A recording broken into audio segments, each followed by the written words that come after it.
siinä on 6 vuotta sitten sattunut tapaturma, missä meni molemmat reisilihakset poikki tuosta polven päältä. Läjähermoja, niin siinä on hermokipu sitten 24/7.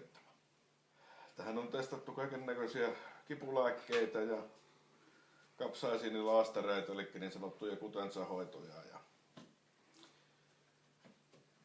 Kutentsahoitosta jonkunnäköinen tuohon hipasukkipuun on ollut vaste, mutta ne on aika kivuliaita ne hoidot ja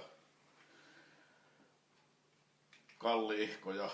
No, siinä hoidon aikana, kun se chili siihen poltetaan lämmöllä kiinni, niin kyllä siinä suoraa huutoa tahtoo tunnin hoidosta olla se 30-45 minuuttia itselläkin. Ja sitten 3 päivää menee sillä tavalla, että kaikki lämpö, mikä siihen osuu, vaikka jos suihku sekään, niin alkaa kirvelemään. 3 päivällä saunaan mitään asiaa. Että tämä on nopea ja kivuton, tämä huippukylmä, niin tätä ottaa paljon mieltä. Itse kun kärsin näistä kroonisista hermokivuista, niin minä tiedän, että siihen on hyvin hankala löytää sellaista lääkettä, mikä tepsii. Tai hoitokeinoita, kaikki kyllä kannattaa tehdä. Sulla on kohtuun normaali tilanne ennen huippukylmähoitoa, se on 7-8 on kivut niin kuin 0-10 asteikolla. Niin, ne tippuu sinne 4-5 tämän. Heti hoidon aikana ja hoidon jälkeen.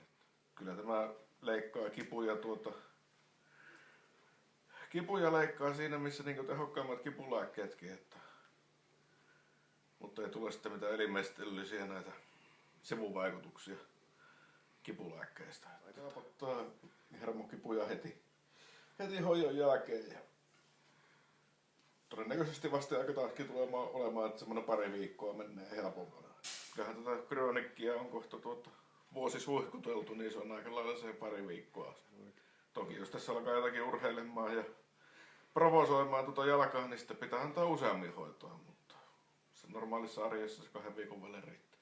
Kyllähän se on mahdollistanut niin useammat treenikerrat viikossa, että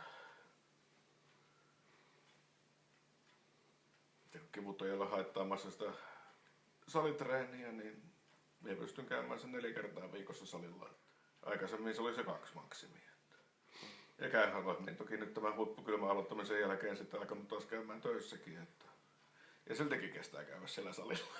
Vaiva on ollut niin invalidisoiva, että meillä on ollut sohvan ja sängyn vankina monta vuotta tässä välillä. Ja huippukylmät on aloitettu, nyt meillä osapäivätyön pystynyt aloittelemaan sitten. Ja tästä on tosi moni kaveri saanut kyllä tästä huippukylmästä apuja.